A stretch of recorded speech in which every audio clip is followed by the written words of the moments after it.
My name is Katelyn Fraser, and I'm a photographer here in Charlottetown. And I have my own studio, which is where we are right now. I graduated from a program at Holland College about 3 years ago, and it's a 2-year program.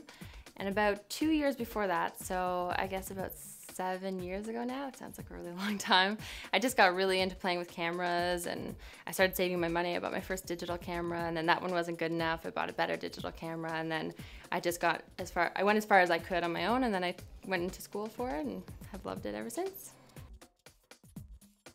I don't think there is a typical day in my field. It's different every single day. Some days it's just straight meeting with clients. I'm not shooting at all. Some days it's all computer work.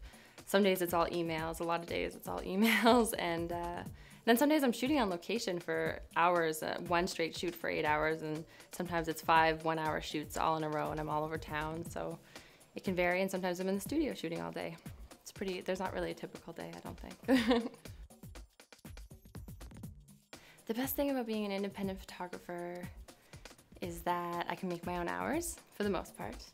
So in the winter, I can take maybe a day here and there to do what I want. You know, maybe if I want to work late one night at the studio till midnight, then the next day I can take the morning off and sleep in, go for a walk with my dog, go for a jog. So it's nice that I can make my own schedule and work when I feel like working. And obviously, even in your own business, sometimes you have to work when you don't feel like working, but it's been pretty great all around to work around my different interests.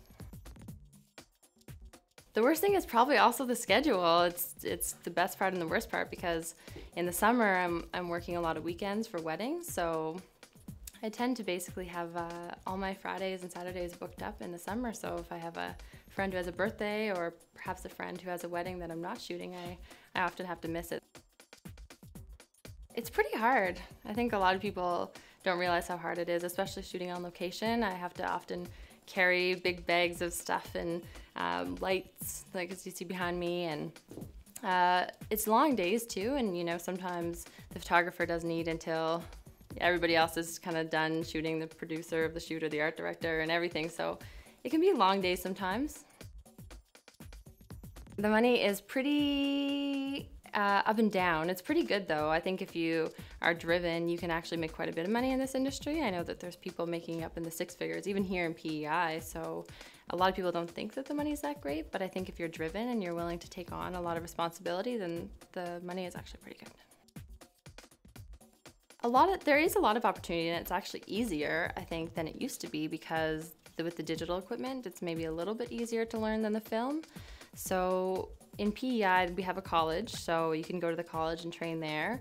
Or if you wanted to take a different route, you could probably get in touch with photographers in Canada and the US and do kind of internships. So there's usually people hiring for internships all the time, all different times of year. So the opportunities are out there, you just have to seek them out. You don't need to go to school for photography. I think it's just an easier way to kind of get into the industry. So you could maybe do 6 years of internships or working at a studio, or you could do 2 years of school and kind of be close to the same place. Although there's something to be said for the real life experience. I probably would suggest that everybody does work with some other photographers before they go out on their own. It's a good learning tool.